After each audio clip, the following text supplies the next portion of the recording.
Well, thank you, Jan, for coming back on the show. This is so cool. This is actually episode number 24, take two, because we already recorded an episode at the Bolt in Düsseldorf and the audio was terrible. Thank you so much, Jan, for taking time.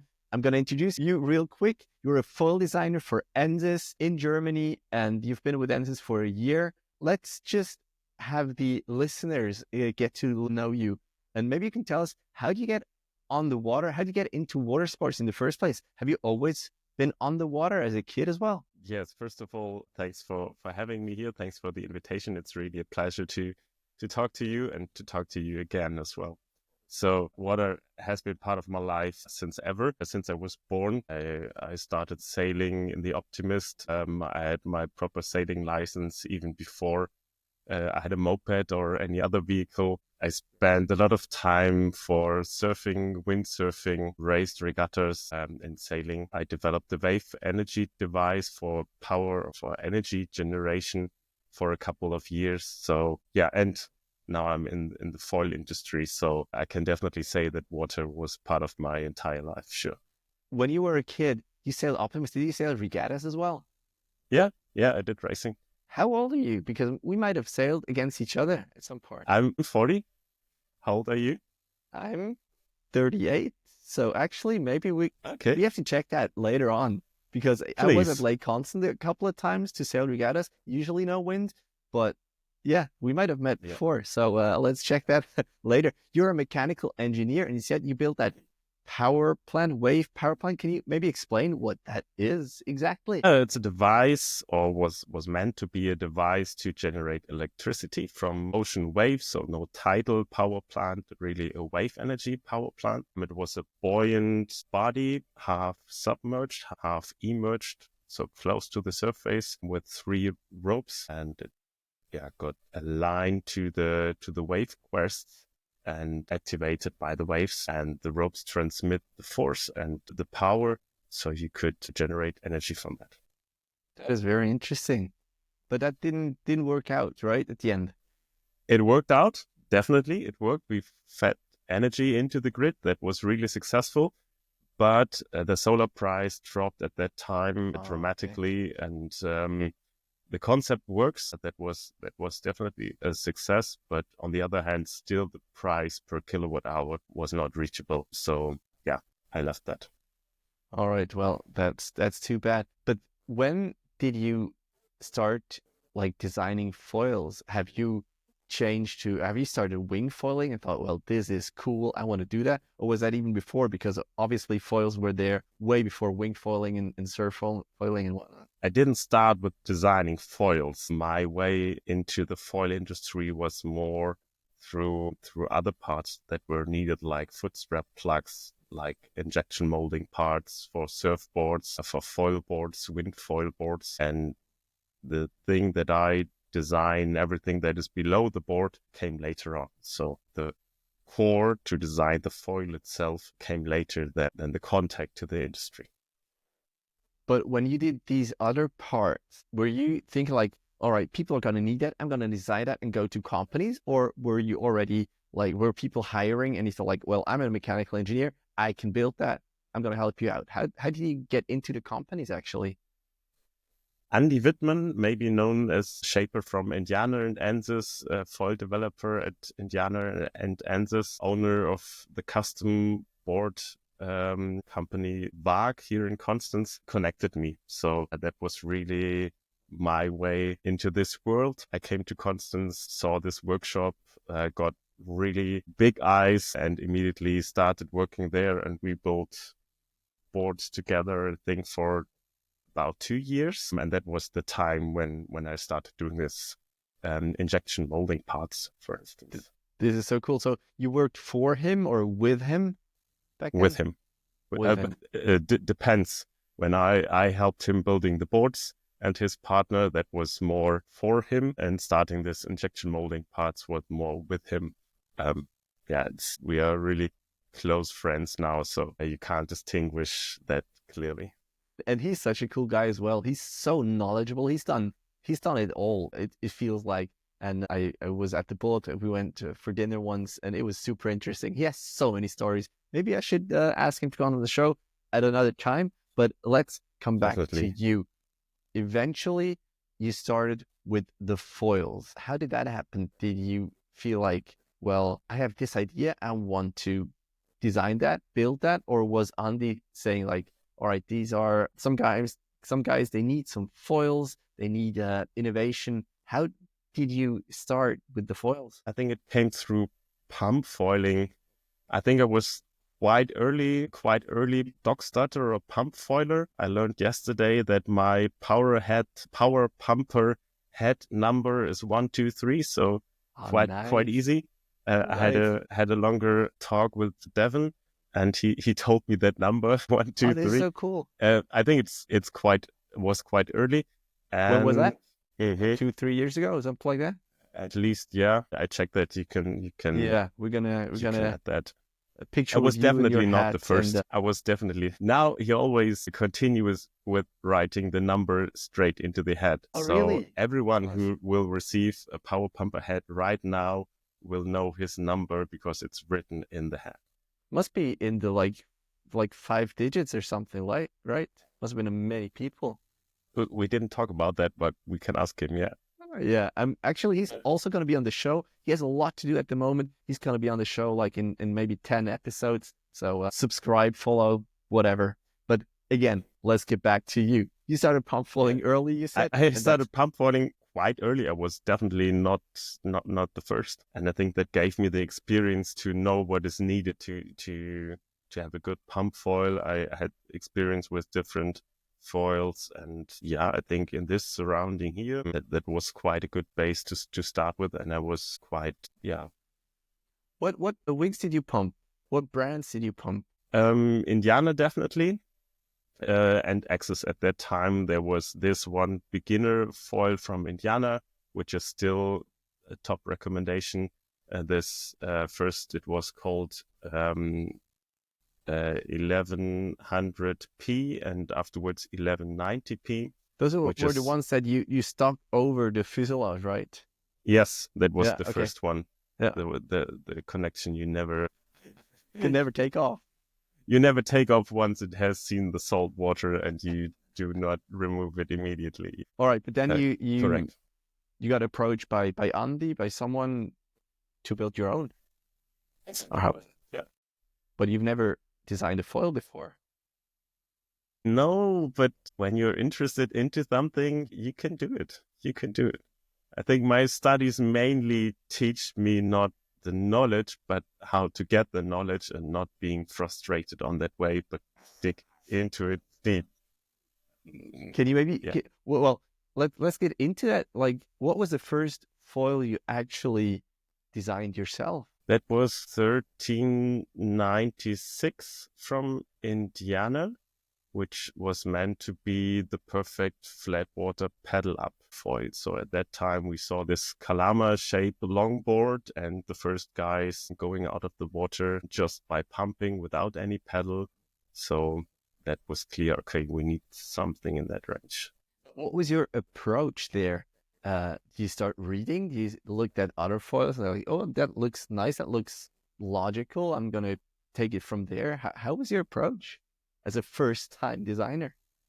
Aviation, first of all. So everything scales quite nice between air and water.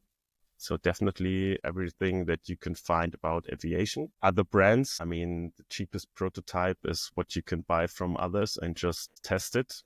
Obviously. Get a feeling, measure it, try to understand what their thoughts might be, what it was meant for, what you like it for, what is good, what is bad, what you think should be adjusted. A lot of literature, a lot of internet, a lot of reading, but you still definitely have then to learn like the CAD program, right?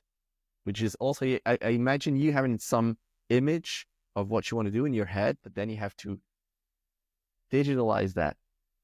Yeah, but that's at least in the first try, that's quite easy because as a designer and engineer, cut is my right hand or my right hand is cut. I'm not sure it's really built into my right hand. And I think it just becomes more difficult when the foil gets more complex and a mold is required, and just the precision in the foil needs to be higher than it was needed 4 or 5 years ago.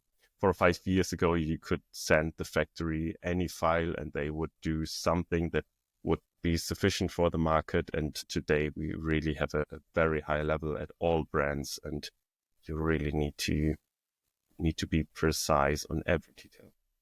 Yeah, you said that a lot of your work is actually talking to the factory to verify that they do everything exactly as you want them. Maybe also for me, but also for some listeners, you had at the boat, you had this nice little model with this like cross section. I don't know if you call it cross section of a foil of a front wing. Do you have it with you? Yeah. Can you maybe I just have it like here. quickly, tell me again, how does the foil work? Something with different streamlines? I'm not sure anymore. I have to laugh because it seems like this gets somehow my signature question. Oh This yeah, question, why was does it it fly? Bernoulli? Yeah.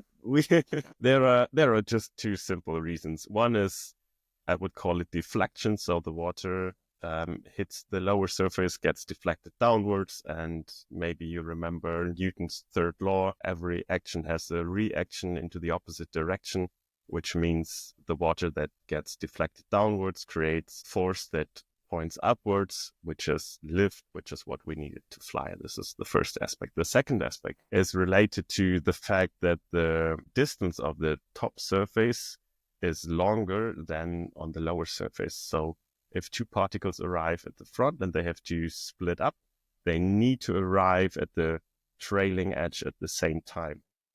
And the one that has to travel further needs to go faster to arrive at the same time, which means the velocity on the top surface is higher.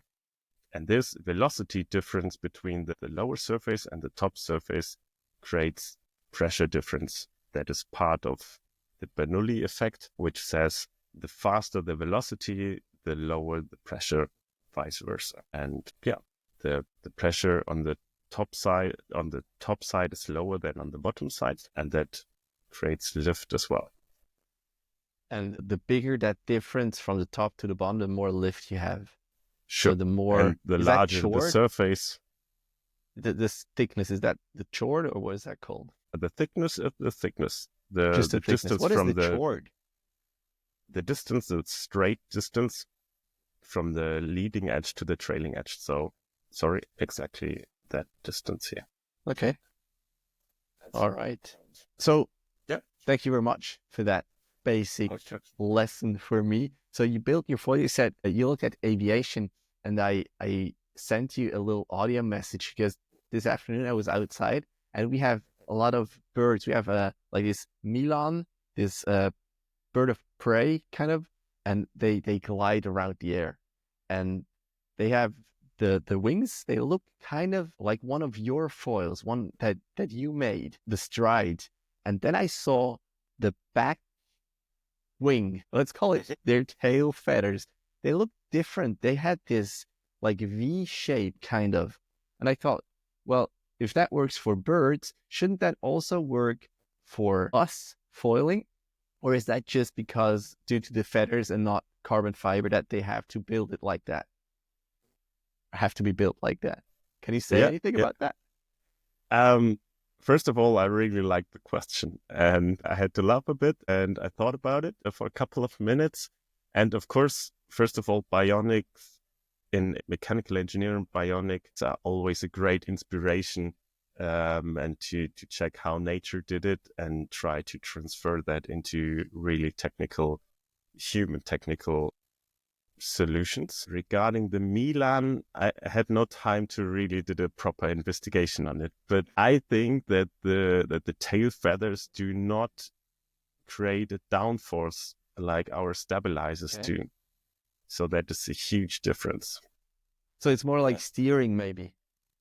Yes, of course they have to stabilize as well, but I'm not sure if they're really creating downforce, because it's inefficient. Usually you don't want to do it. And birds, all of the birds, they can adjust the camber, they can adjust their profile sections. Like when you sit in an airplane and you see that they also can vary their profile section for super high lift with higher drag for starting and landing, reaching lower velocities, and just using the proper profile section for traveling velocity.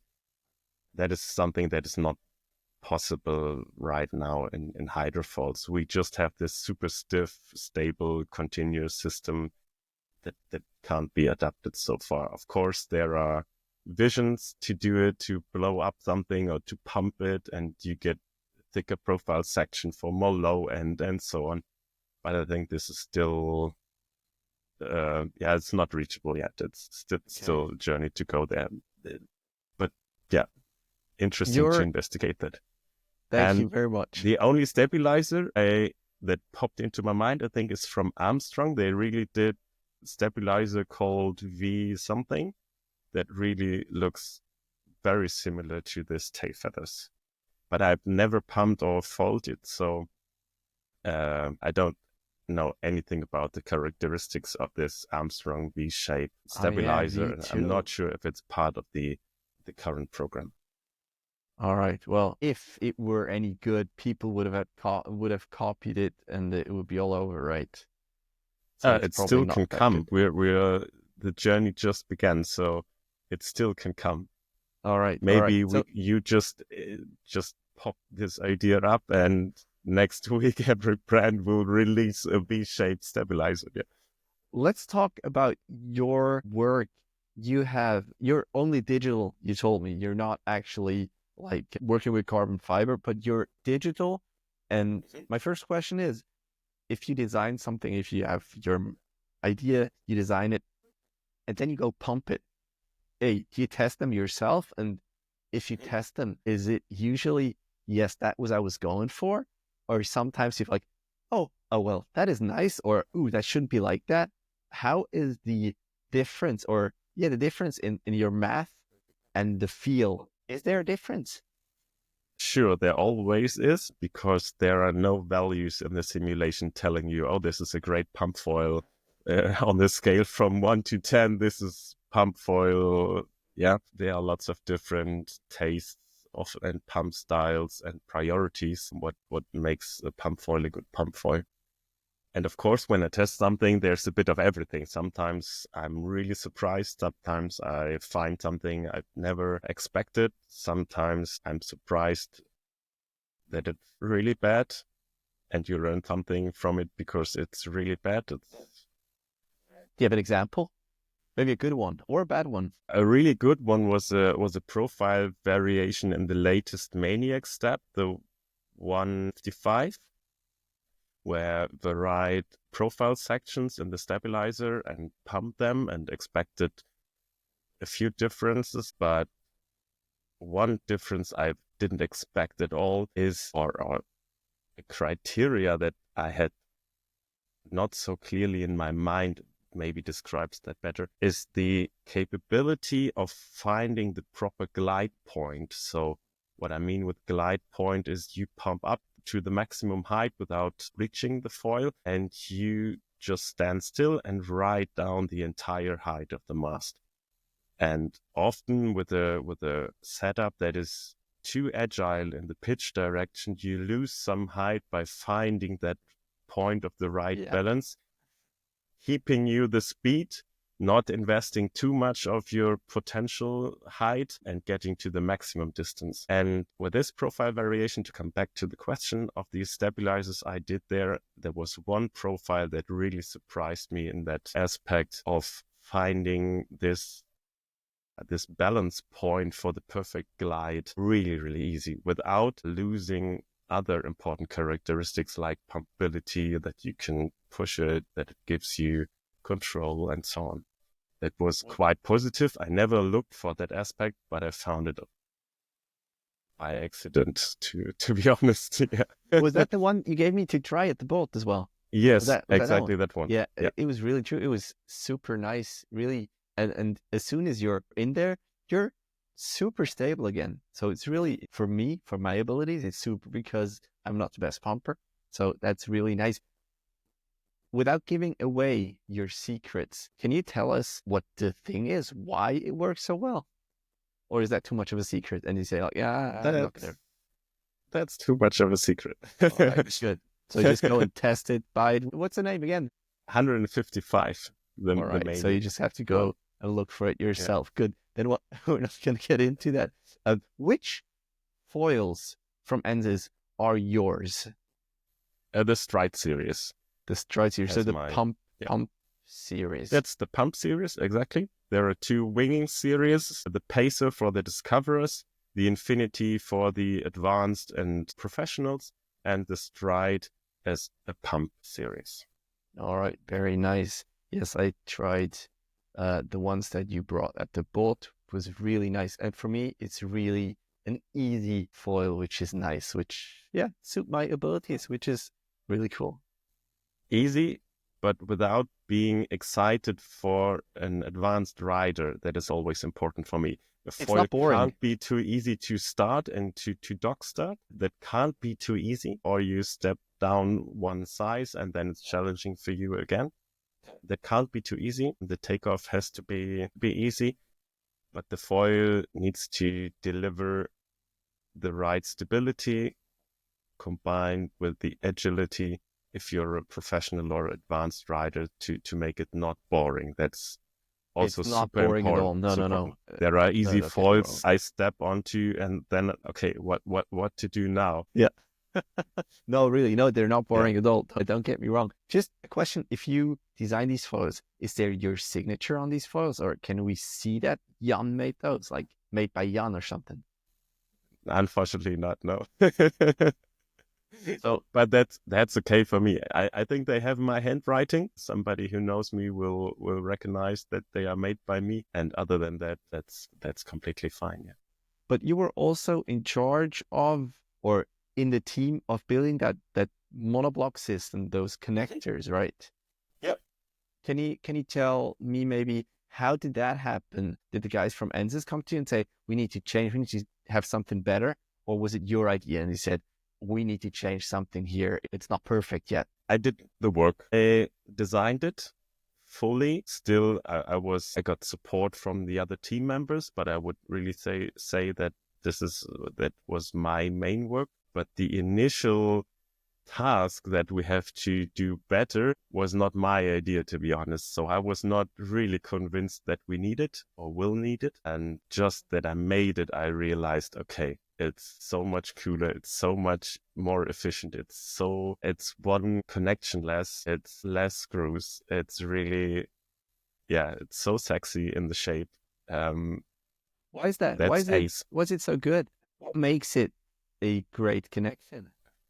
No connection is the best connection. So you save one connection between the foil itself and the mast or your feet, whatever. You save 3 screws at that point. You don't have to care about screw length or position of the screws, of the individual screws. It gives me as a designer the freedom to connect every single foil with the fuselage part, with the integrated fuselage part in a size that the foil requires. So the small foils can get a very thin and tiny fuselage, which is integrated, and the big pump foils, which need the maximum stiffness, they get really a big hump there to make it stiff. With the aluminium fuselage, you have to decide for one connection, and that will remain the same for the entire foil range. So you will find foils where it's at the limit, and you will find the small foils where it's way over dimensioned.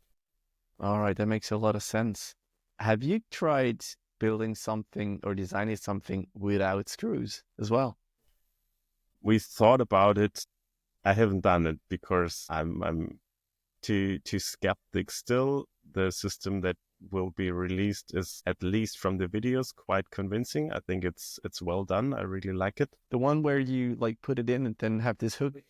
Exactly. I had it not in my hands so far, but I like the ideas behind, and I can clearly see what the thoughts are, and I'm really looking forward to seeing it live in my hands. Yeah, but the screw is quite good. For me, honestly, I don't like them.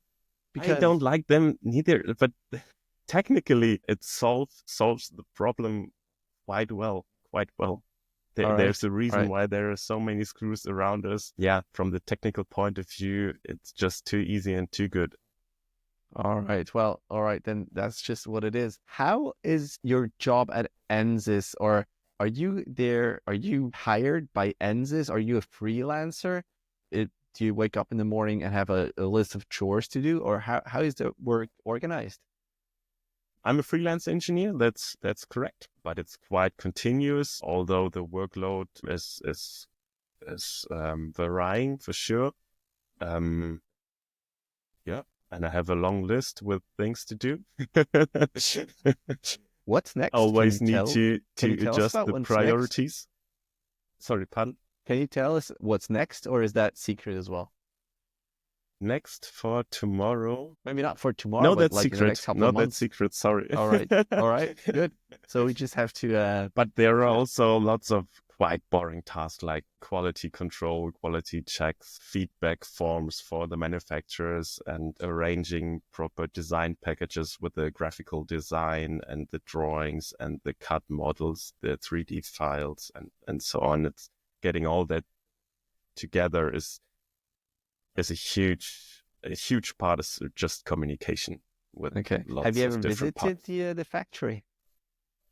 Not yet, unfortunately. There are several factories. Yeah, I hope I can do so in the future, but it's quite hard to be there just when they manufacture stuff for us, and then they do maybe one series and not the entire different models. Yeah, we will see. All right. It's I think the Ensis team is super cool at the boat there. So much fun. So many enthusiastic people. Also with Michi and Baltz, they're super hyped, and it's addictive, and they spread that joy. How is it in the team? Do you come together often, or is it just like you get some mails, maybe some phone calls, and all remote? I have really frequent and good contact to Mickey as the leader of the development team, and really doing mainly the tests and the feedback and the requests. And the other team, they meet not regularly, but we have meetings for sure at the headquarters.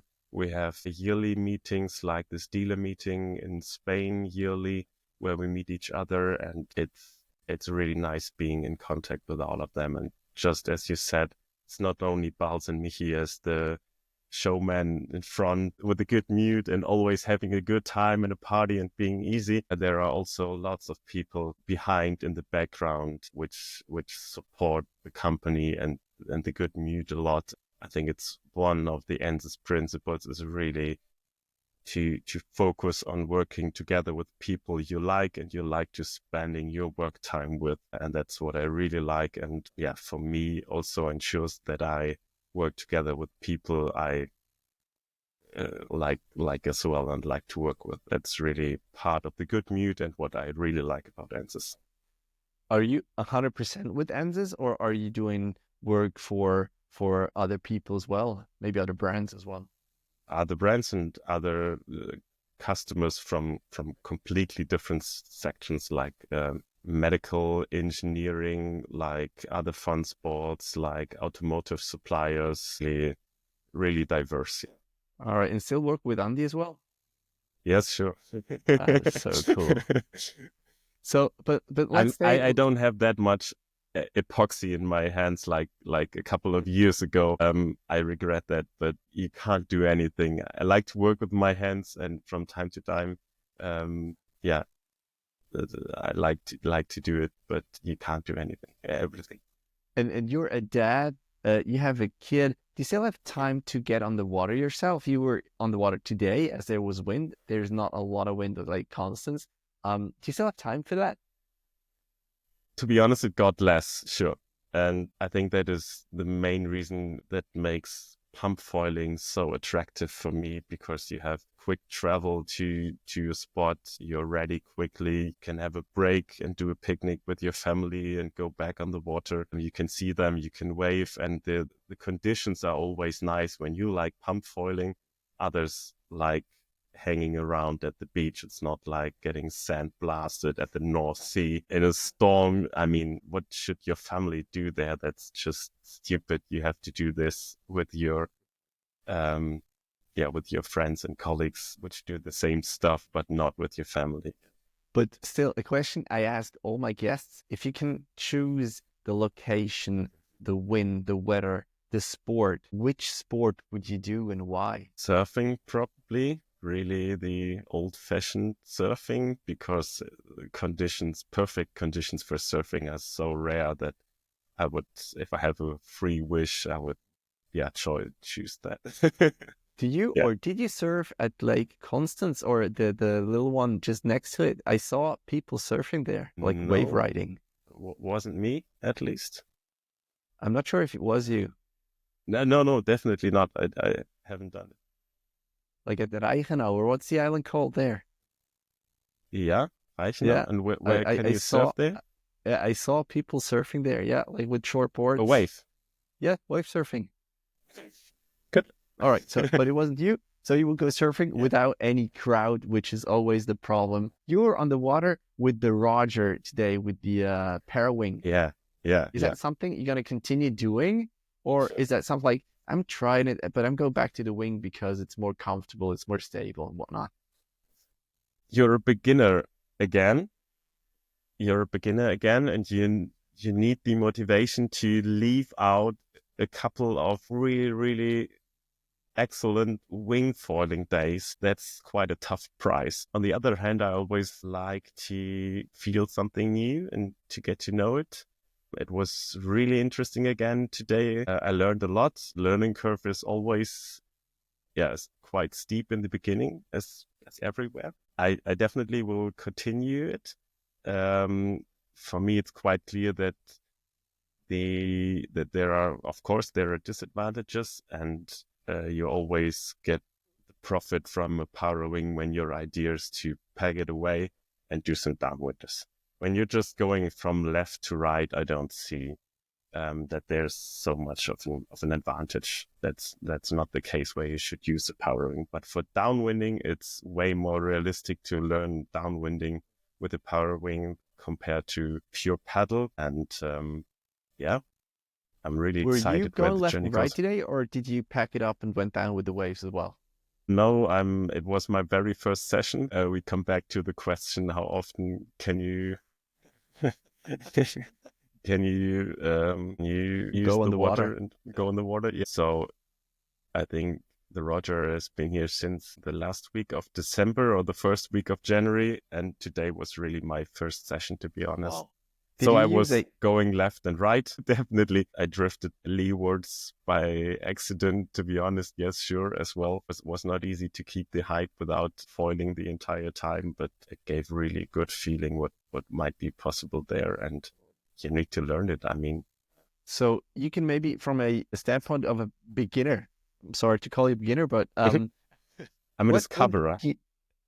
all right, good. Thank you. What Nobody wants board? to be a beginner. Yeah. What board and foil did you use? Because when we look online, we see amazing images of super riders like Michi, like Balz. They have smaller mid-length boards. They probably have super small foils as well. They make it look so easy. But as a discover, or what board and foil do you choose or suggest to people who want to start rogering? I think the new mid-length shapes are very, very good for trying it in a large size. Definitely my one today was 120 liters, a downwind shape from Indiana, and it felt suitable. So really, I wouldn't change anything for the next session. I had a stride foil, the smallest one, the 1360. 60. Yeah. Which was, I think, perfect. If your goal is more to get up early, I would choose the Stride 7040. But yeah, depending on the wind range, both make sense for me. As long as you don't have ocean swell and huge swell, and today was really still, I would almost call it sheltered conditions. I had the wind conditions were above what I would recommend for the 3 square meters, and due to very gusty conditions also below, it really covered the entire range. There was not a long fetch length on the water, so no real wave to ride down. That was not the goal for today, for the first session. So depending on that, the straight ace ones I would recommend for a beginner, definitely. What about the mast? What Inshore. length of mast? I took the 75. Today, I think the difference was not too big. I think for the seaweed, it was good to have the shorter one, but You still have a lot of seaweed at Lake Constance? the water level drops quite far before the snow melts. So water level is low, and then the seaweed is higher up than It it appears. appears. Let's talk about seaweed. In summer, Lake Constance is pretty warm. Not a lot of movement, at least when I was there. Do you have a lot of people pump foiling? Is it getting bigger, or are there a lot of swimmers as well? Is it possible to even pump foil at Lake Constance? Generally, Yeah, like in summer, there are a lot of people around. sure. Sure. Of course, you have to, in the wintertime, you have a lot more piers and docks where no ships are at that time. There are bodies, so swimming areas, which are perfect in the wintertime, but there are still lots of spots left for the summertime. And the seaweed is not an issue. Um, Because like can be, eel, depending on the spot, you can also go to spots where it's not so much of an issue. So. because I was at Lake Biel this like fall, and sometimes he had these huge patches of seaweed where if you didn't look for a second, you ran into them, and it's just like 3-4 meters of diameter of patches of seaweed, which is really ugly and difficult to get around, really. Yeah. Yeah.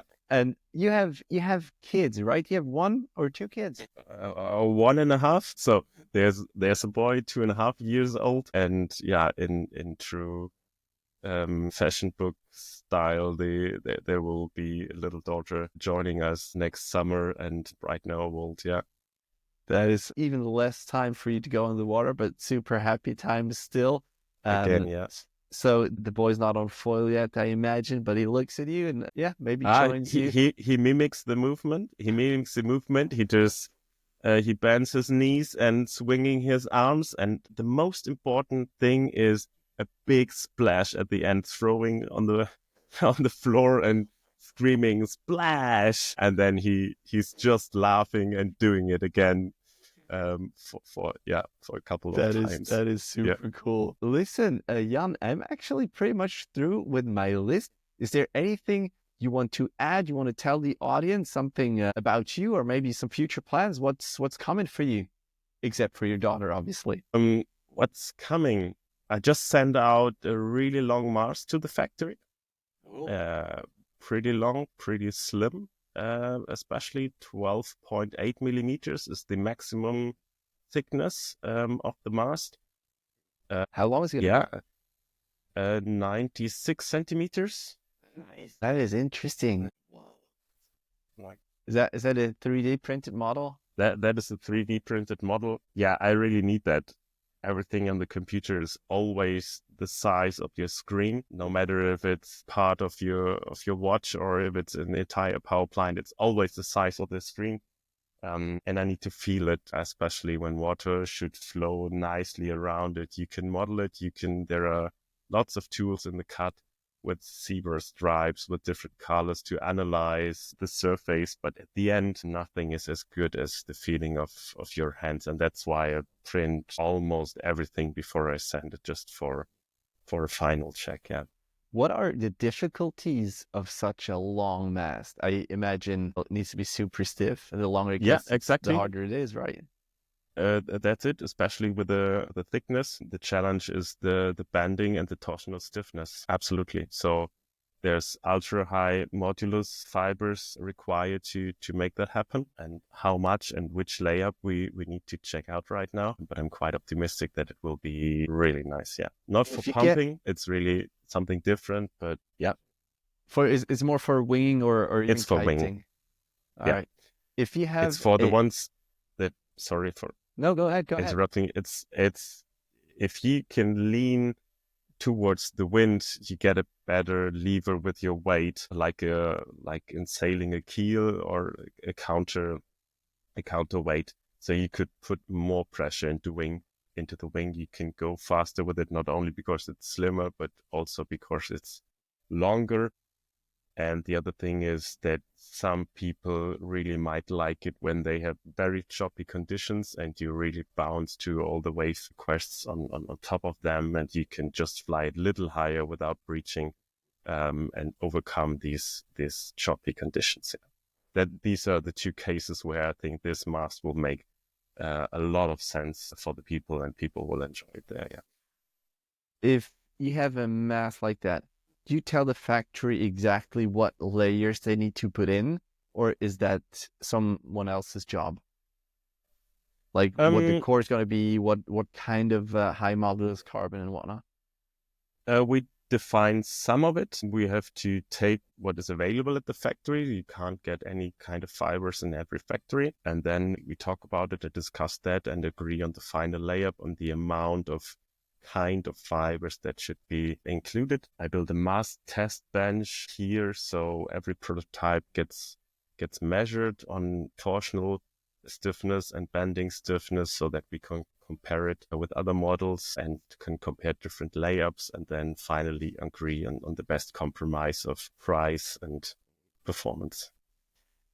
Do you get different like prototypes, and then you test them and see when they start breaking? And then you decide which one is stiff enough, because you can break anything or everything. You can break anything, and breaking and stiffness is not the same. One is the ultimate status, and the other thing is what you feel without going to the ultimate limit. So breaking is mostly done by the team riders on the water, unfortunately. I try to not destroy them by measuring. Of course, we have to destroy a few samples to know what the limit is and to be prepared for the next generation of the mast, and also for quality checks if a warranty case appears or too many warranty cases appear in one series, that you can measure the rest and can decide whether the manufacturer might have done something wrong or changed without telling you. And wow, that is interesting. So usually when you give your team riders the stuff or the material, the prototypes, some of them are going to break. It's depending on who you give it. You will know that the motivation of this rider might be really to break it on purpose. We're not calling names. It sounds no names, you know them. I can tell you later. No, but I can also tell it because it's a good thing. It sounds really crucial, and you have this new baby there. Put everything into it that you knew, a lot of communication. This is really an expansive sample that you have there, and somebody tries to break it on purpose on the water by just the first jump. It sounds crucial, but for the development, it's really valuable and exactly the feedback I need. It doesn't help me at all if somebody's too friendly to the material, and I don't learn anything from that. Okay. So usually pump boards, pump equipment, everything, I try to give to riders, at least to one rider that is extremely heavy or massive. You have heavy riders. That was my next question. You have like 110, 120 kilo riders. Wow. Okay. Yeah, it must have been. That must be not a famous one in the team, but there are also unofficial testers to say, and you can tell them, hey, please give that board a try, and if that lasts, that's always a good sign, and you can continue and step forward. Yeah. How long is it usually, like a cycle like that, from you starting to design until it is out for me to buy? Too long.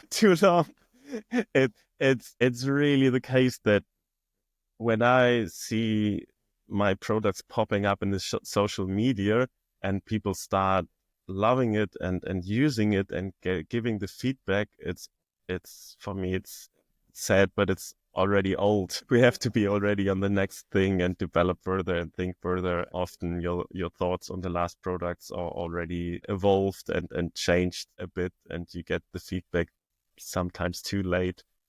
So to be concrete, a cycle.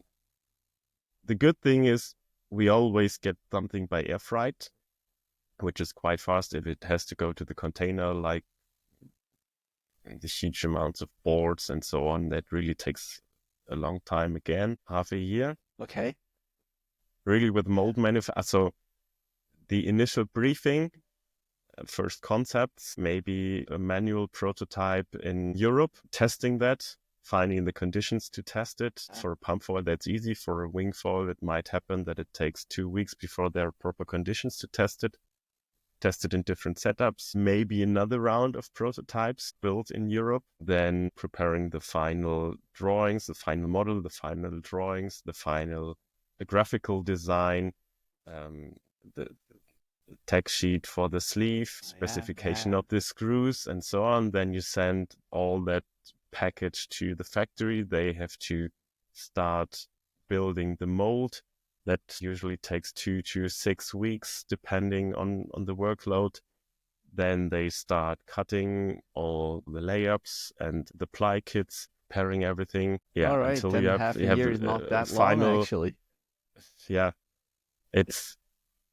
we try to accelerate every cycle we do, and with the knowledge we have and with the good contacts. And I have the feeling that the communication is more fluent from circle to circle. But still, then we have our Christmas holidays, then it's Chinese New Year. There's always, at the end, if you ask me as the manager, I will tell you 2 months. But to be realistic, from the initial briefing until the usual customer can buy it from the web shop or from the dealer, it's half a year. All right. Well, thank you very much, Jan, for this insight. That was super interesting. And for all the listeners, the next episode is going to be with Tom Hartmann. If we get him, we had to move around our date quite a couple of times already. He's the face of the GWA, the Global Wing Sport Association, and the SFT, which is the Surf Foil Tour. It's just new. So the pump foil race that we had at the Bolt, that was part of that SFT. I thought it was super spectacular. Still a long way to go until it's really perfect. But we're really looking forward to talk with him. And that's going to be our next episode. So thank you very much for listening, and see you guys in the next one. Thank you, Jan. Thank you. Really enjoyed it. Have a nice evening.